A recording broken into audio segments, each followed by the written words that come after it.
obra esclavizada también viene a trabajar en estos lugares en calidad de cantero, calero, picapiedrero y otros oficios que vamos a ver que son muy importantes para el desarrollo arquitectónico de la ciudad.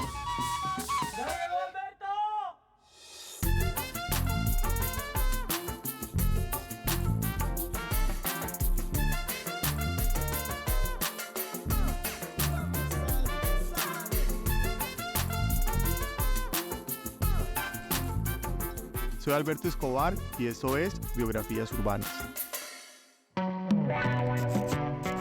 Después de descubrir las razones por las que Bogotá fue constituida como la capital de Colombia, ahora viajamos a Cartagena, a más de 1000 kilómetros de distancia, que en avión toma algo más de una hora, pero que por un largo periodo podía tomar más de un mes. Esta fue la ruta por la que se movieron las personas y la carga desde la llegada misma de los españoles.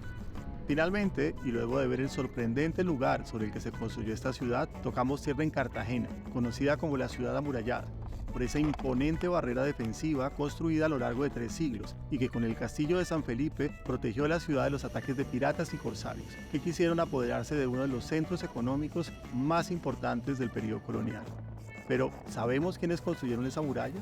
¿Cuál fue la principal participación de los esclavos negros en este proceso? ¿Por qué se hace tan poca referencia a los descendientes de esos africanos en esta ciudad?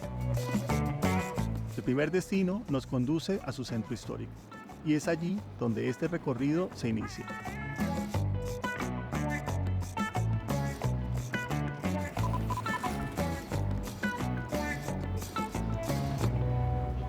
La mañana empieza entre la arquitectura del periodo colonial de sus construcciones y sus memorias escritas, dentro de las que se destaca la primera noticia de introducción de esclavos africanos en Cartagena. Sucedió en 1535, año en el que Pedro de Heredia llevó a 50 de ellos a participar en el saqueo de las tumbas del santuario del Zenú.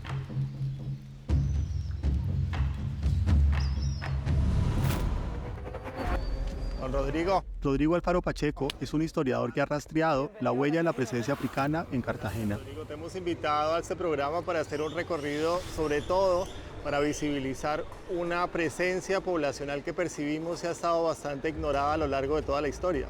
No, precisamente este lugar es el lugar perfecto para identificar este tipo de manifestaciones, toda vez que este edificio, las personas que vivieron acá, esta iglesia y por este lugar, antes de la construcción de las fortificaciones, entraron la población que fue más discriminada, que fueron los africanos que vinieron en esta horrible trata negrera. ¿Y qué papel cumplió la Compañía de Jesús en todo este proceso? Bueno, primero escribiendo un montón de tratados que empiezan a visibilizar los derechos humanos de los africanos y segundo, todo el trabajo que hacía Pedro Claver con esta población que eran tratados como, literalmente como animales. ¿Y por qué quisiste iniciar el recorrido aquí?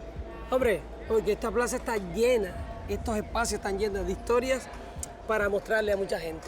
Acá nos está esperando el padre Álvaro, que nos va a contar un poco sobre la obra y vida de este santo. Los primeros jesuitas que se asentaron en Cartagena lo hicieron en 1604.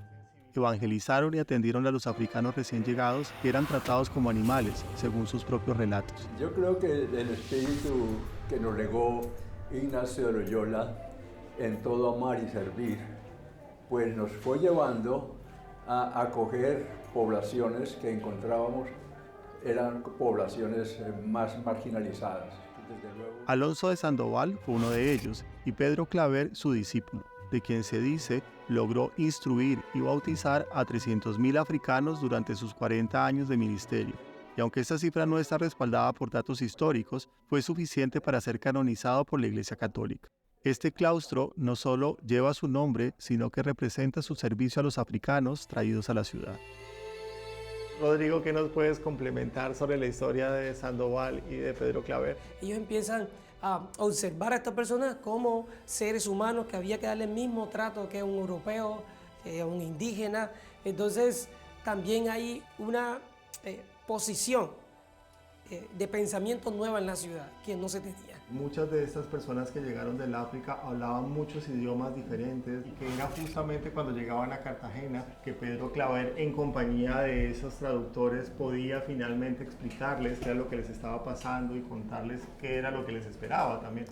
Pedro Claver, para acoger también a las personas y ayudarles, tenía que pasar por el intérprete que correspondía a la persona con quien estaba hablando. Y el montón de historias que hay detrás de San Pedro Claver, pagaba o ofrecía misas a aquellos que le pudieran dar información cuando llegaban los barcos negreros, que era muy importante para él poder hacer la intervención en el puerto de aquellas personas africanas que estaban llegando al puerto. La respuesta de Rodrigo nos lleva a espiar a través de las troneras de la muralla que dan a la bahía, en donde después de 2 meses de un tormentoso viaje en alta mar, los barcos negreros primero se detenían en la isla de Tierrabomba para bañarlos, para tratar de dejarlos presentables para su venta, y luego se dirigían al puerto, que quedaba muy cerca del actual claustro de San Ignacio. Sí, llegaban aquí al frente y era el descargo de los negros africanos, y entonces en ese momento se daba el segundo momento de los africanos en Cartagena de Indias. Y tercero, la presentación en la plaza de mercado, lo que hoy conocemos como la Plaza de la Aduana. Entonces allá era donde cualquier interesado en un esclavizado podría hacer la compra. ¿Qué podía pasar por sus mentes la primera noche que dormían en las casas de sus amos, sin hablar castellano, tratando de saber en dónde estaban, o en las casas de cabildo a donde llegaban aquellos que no eran comprados? Más de 15 idiomas africanos confluyeron y desaparecieron en Cartagena. ¿Cuántas palabras de esas quedaron atrapadas entre la piedra sólida de la muralla y las tapias de ladrillo a los pies de esta ciudad al otro lado del Atlántico? Muy pocas, en definitiva. Mancondo. ¿Ah, sí? Sí. Mancondo es una lengua aglutinante, el kikongo, mancondo es plural. Y así como los idiomas africanos se fueron despedazando hasta convertirse en apenas palabras insertas dentro de nuestra lengua, las familias que eventualmente llegaron completas fueron divididas sin respeto. ¿Respetaban la unidad familiar o podían venderlos indiscriminadamente? Que acá no había ningún tipo de respeto por ese tipo de filiaciones o familiaridad, ¿no? Luego de que esa negra era comprada, se convertía en un elemento de producción también. Esa negra luego, si tenía 20 hijos más, todos esos 20 hijos iban a ser propiedad de su amo. Los grilletes solamente eran al inicio. Ya después, pues, los negros podían estar libres, caminar por la ciudad haciendo diferentes oficios. Los africanos esclavizados fueron pilotos de grandes barcos. Compartieron con los blancos una gran responsabilidad en la edificación de Cartagena. Aportaron su sensibilidad, su talento y sus capacidades a la belleza de la ciudad del período colonial. Siempre nos mencionan a los negros africanos como gente que solamente sabía cargar piedras, pero aquí tuvimos pilotos, grandes artesanos mencionados en las construcciones, que llegaron a categoría de alarifes o maestros de obras, y que era un prestigio ser maestro de obra en una ciudad como Cartagena de Indias. Mañana nos espera Tierrabomba, la isla en que por primera vez los esclavos negros tocaban suelo continental tras su viaje en alta mar, y que, según las cifras oficiales del Archivo General de Indias en Sevilla, sin contar el comercio ilegal entre 1595 y 1640, trajeron a más de 50.000 almas peregrinas a Cartagena, el origen de la diáspora africana que corre por las venas de esta ciudad.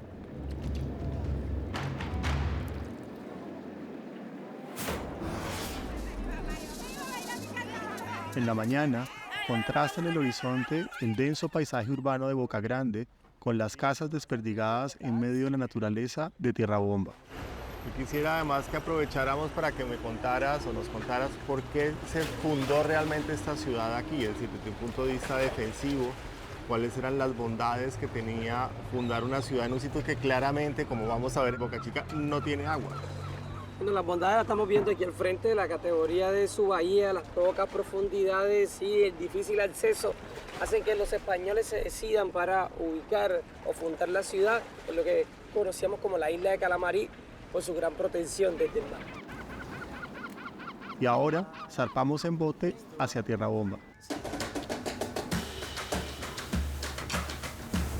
En este viaje vamos a encontrar muchos elementos culturales que dejaron toda esta población afrodescendiente esclavizada que vino como mano de obra para la fortificación. El actor principal es esta isla que tenemos detrás. Siempre lo mencionamos como el escudo de Cartagena. Ella fue la que le dio la categoría de bahía o las diferentes categorías que tiene la bahía en cuanto a profundidades. Bahía externa, bahía interna, es gracias a a la isla de Tierra Bomba. Tienes dos entradas, una que es Boca Grande, otra que es Boca Chica. Sí, eso también explica por qué las primeras fortificaciones estuvieron en Boca Grande, San Matías y luego en Sant'Ángel de Tierra Bomba. ¿Qué es lo que se ve allá? Lo que se ve al fondo son Boca Grande. En Boca Grande, la fortificación de San Matías daba paso a los barcos amigos y repelía a los buques con banderas enemigas o aquellos que portaban calaveras por bandera. En el siglo XVI, el ingreso a la bahía se hacía por Boca Grande. Sin embargo, el naufragio de varios barcos y la sedimentación cerraron este ingreso y habilitaron ahora el de Boca Chica. Esto obligó a replantear por completo el sistema defensivo de la ciudad. Con el cierre natural de que se une Boca Grande con Tierra Bomba, entonces le dio un nuevo oficio a la isla de Tierra Bomba. Ahora no solamente sirve como punto de defensa, sino como centro de producción. Mucha de la mano de obra esclavizada también viene a trabajar en estos lugares en calidad de canteros, caleros, picapiedreros y otros oficios que vamos a ver que son muy importantes para el desarrollo arquitectónico de la ciudad. ¡Ya llegó Alberto! Rodrigo emula el grito del centinela anunciando nuestra llegada como si se tratase de un barco portugués, inglés, holandés o francés, las naciones que más se beneficiaron del comercio de esclavos en el África, y que eran las personas que llegaban de Gabón o Malí y del resto del continente a hacer los trabajos que no podían hacer los indígenas cuando fueron declarados súbditos del rey. Los barcos inicialmente están divididos en tres partes: la cubierta, habitaciones, zona de carga y la parte inferior, acá donde estamos viendo en el casco. En el casco era donde venían mayormente toda la carga de esclavizados. Y lo más indignante de todo esto es que en esta parte es donde más se filtra el agua. Era muy húmedo. Era muy húmedo y además la que recibe todo el golpe del mar. Así que muchos de ellos, además que venían en posiciones fetales, algunos venían con huesos rotos, con muchas llagas a causa de la humedad. Así que el trato era inhumano. El sonido de las olas tocando la piedra del castillo queda atrás. Y en Tierra Bomba se encuentran algunos de aquellos descendientes que un día llegaron por este mar y decidieron establecerse a vivir aquí. Esta es otra historia de resistencia. El representante del Cabildo de Tierra Bomba, Belmir Caraballo, con la cordialidad de la que es dueña el vecindario, se deja ir por sus recuerdos que arrancan desde el atraso de la isla y recuerda cómo sus antepasados formaron el híbrido de su cultura clandestinamente. Algunas de las tradiciones religiosas de estas comunidades afro que llegaron del África han logrado mantener todavía vivas sus costumbres religiosas. A la llegada de los conquistadores españoles a América arribó una cultura religiosa europea dominada por el catolicismo y con ello las imposiciones sobre los indígenas que habitaron acá. Luego, contra las manifestaciones de los negros que fueron arrancados a las fuerzas de sus tierras africanas. Pero estos mantienen sus manifestaciones clandestinamente porque el amo no les permitía danzar, bailar, cantar, hacer sus tradiciones que venían consigo. Pero estos se asientan en estas tierras y es donde se forman los cabildos de negro. ¿Qué cargos existen en la corte del cabildo? Bueno, está la reina, el rey, virrey, virreina, duque, duquesa, marqués, marquesa, conde, condesa, príncipe y se forma un híbrido de cultura. De acuerdo a Belmir, hoy en día en Cartagena hay 7 cabildos: el de las Huellas, la Merced, el Arará, el Lucumí, el Cabildo Jojoy y el Vina Ashanti. Como experiencias más recientes, cabildos como Getsemaní, Torices o Los Amador se suman a fortalecer y a difundir el legado negro proveniente de África entre sabores y relatos, entre cueros y cantos sentidos. Yo también soy compositor de bullerengue. Me he ganado varios en los festivales en que hemos ido con mi grupo Luna Alegre de Cares. ¿Dónde está Luz Neri? Nos dejó solitos. Ay, ¿dónde está Luz Neri? Se ahogó. Ella se había salvado y no vio a su padre. Se tiró a buscarlo, pero no volvió. Ay, ¿dónde está Luz Neri? Se ahogó. La gastronomía también es algo tradicional que nos dejaron nuestros antepasados, como el arepe huevo, la carimañola, el arroz con coco, el pescado frito, el pescado sudado, entre otros. todas las delicias que emergen de sus fogones, toda la alegría que no pudo ser robada por el mundo que esclavizó a sus antepasados, se mantiene viva en Boca Chica, así como las tradiciones de esa África a retazos que se quedó por acá y cimentó la vida tranquila y amable que hacen llevaderas las promesas incumplidas, por ejemplo, de un acueducto o de un puente que los comunique con la ciudad. Boca Chica es la otra Cartagena, la Cartagena olvidada. El día finaliza.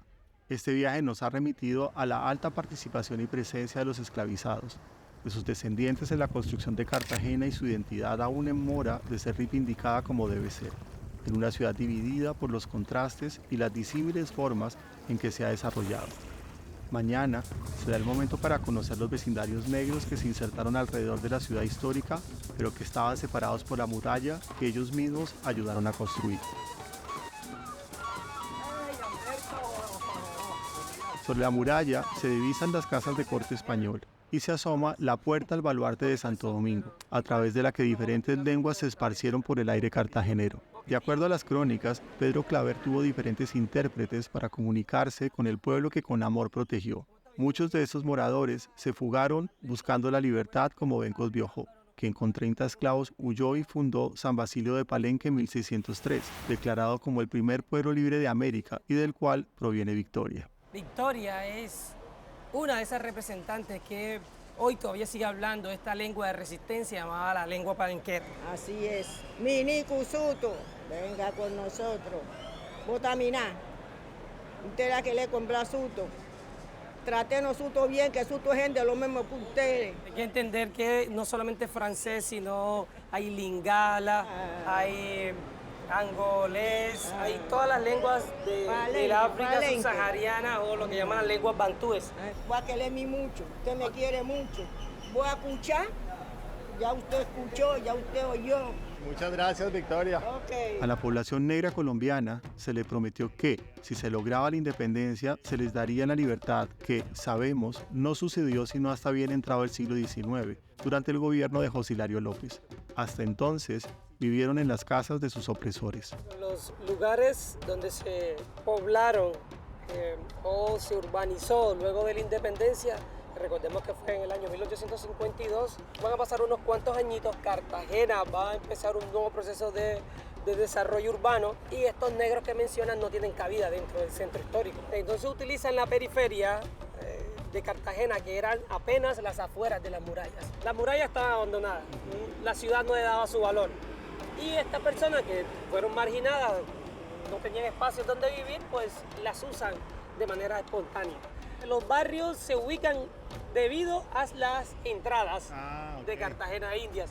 Así que aquí vamos a ver la entrada original del baluarte de Santo Domingo y para tener un fácil acceso con la ciudad y además dirigirse a sus lugares de trabajo que eran casas. Estaban afuera pero cerca de la puerta. Exactamente, entonces en esta zona que estamos viendo aquí es donde inicia el barrio Pekín. Rodrigo evoca los 3 barrios adosados a la muralla: Pueblo Nuevo, Boquetillo y Pekín. De este último, cuyo nombre proviene de la historia de una de sus fundadoras, María de la Cruz Ávila, apodada La China, el barrio que fue creciendo alrededor de su rancho entre los cocos, los chivos, las gallinas y los cerdos, como si ella fuera la reina de este imperio, terminó llamándose Pekín, un barrio muy importante por el liderazgo social de sus mujeres.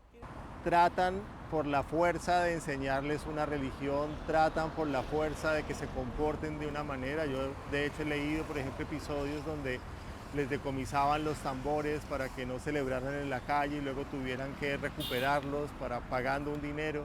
Y a pesar de todo, hay como una resistencia que se niega a perder esas tradiciones que de alguna manera los vinculan con el África. ¿Esas manifestaciones se mantenían vivas en sectores como estos? Sí, sectores como estos fueron privilegiados al estar afuera de la muralla o estar fuera. Periféricos.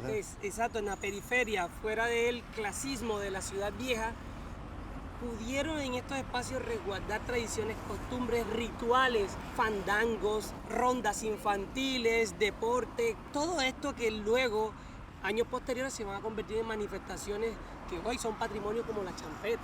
La pegajosa champeta, que se cuela por los resquicios de la ciudad, hace parte de ese proceso de resistencia cultural afro que se dio en sectores como este y es otra voz de la resistencia cultural que entró a la ciudad vieja desde sus vecindarios extramuros y que atraen a propios extranjeros a encontrar en su iconografía esas raíces.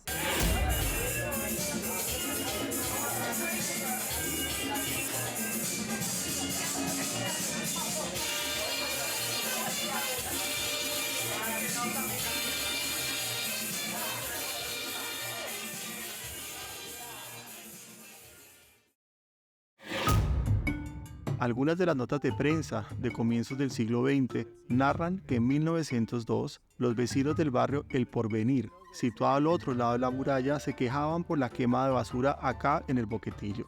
Y Rodrigo nos aclara que ese sector era el más marginalizado y que las quejas alrededor de las basuras terminaron pesando en el momento del desalojo. Sus residentes salieron hacia la isla de Elba, que hoy se conoce como Chambacú.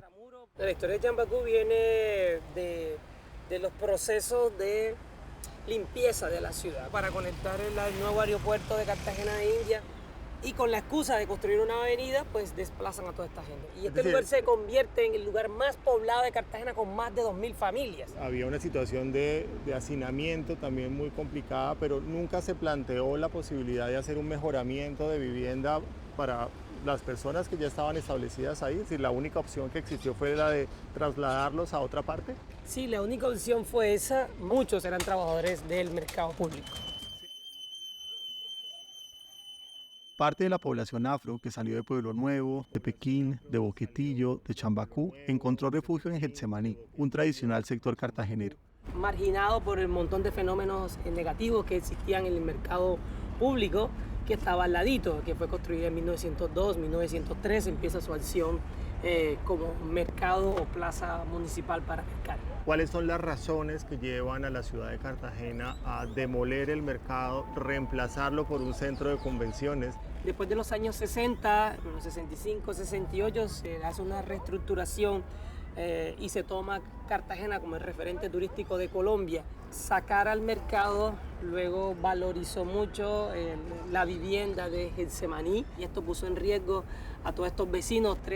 3-4 generaciones de getsemanicenses entonces abandonaron este espacio y de a poco lo siguen perdiendo. Cartagena se relacionaba con todo el Urabá, con todo el Chocó a través del atrato, y en el momento en que sale el mercado de aquí, que era donde, pues en este lugar era donde llegaban los barcos que venían del atrato, que comunicaban pues Cartagena con esa región, pues también ya dejan de llegar esos barcos y esa relación empieza a perderse y pasamos de pensar en una comunicación fluvial a una comunicación por carretera, y Cartagena como región pierde, digamos, insisto, esa comunicación con todo el Chocó.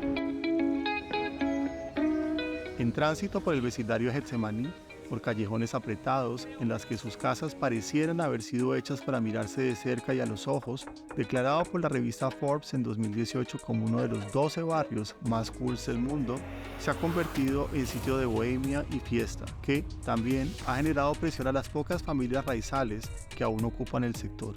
Un barrio en el que se sigue haciendo resistencia cultural, como lo narran sus coloridos murales, y cuyo centro gira alrededor de su propio cabildo, del que Nilda Meléndez es su reina vitalicia. Yo quisiera, Nilda, que nos contaras cómo ha sido ese proceso de resistencia de los pobladores de Getsemaní frente a la gentrificación y qué papel cumple el Cabildo en ese esfuerzo. Pensamos hay que ponerle una plataforma cultural, sociocultural, que permita no solo que la gente se vincule a él, a este trabajo, sino que además en ese momento la ciudad y sus fiestas populares atravesaban por una tragedia terrible. Entonces reunimos al barrio y montamos esta gran aventura que se llama Cabildo de Getsemaní. Te voy a nombrar gran cabildante del Cabildo de Getsemaní porque yo soy la reina del Cabildo. Esto representa un poco la burla a la corona que nos tenía pisados. Entonces esto es la libertad de la África, que fue quien portó los cabildos. Así que la presencia afro sigue viva en Cartagena. Sí, Cartagena tiene que recuperar su memoria porque la pluretnicidad es la que nos hace posible, es lo que ha hecho que esta ciudad sea y resista. Eso es lo que hace la resistencia. Bueno, muchas gracias. Ahora solamente tenemos que ir a bailar, supongo. Bueno, pero por supuesto, a tocar tambor y a comer pastel. Un abrazo.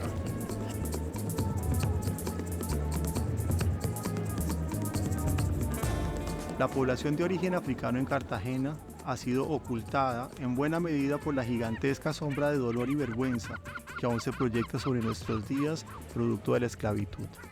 Eso ha invisibilizado su presencia histórica y física en una ciudad que aún narra la importancia de su origen en un relato que deja por fuera a los descendientes de esos esclavos cuyo trabajo, esfuerzo y talento no solo explican muchas de las expresiones arquitectónicas, artísticas y culturales que hacen parte de la identidad cartagenera, sino que lideran procesos de resistencia encaminados a evitar quedarse al margen de la historia de esta ciudad, que es patrimonio de todos los colombianos y que no se entiende sin su presencia. La siguiente parada de este viaje, que apenas comienza, es Barranquilla, en donde sus inmigrantes tienen toda una historia para contar. Esto es Biografías Urbanas.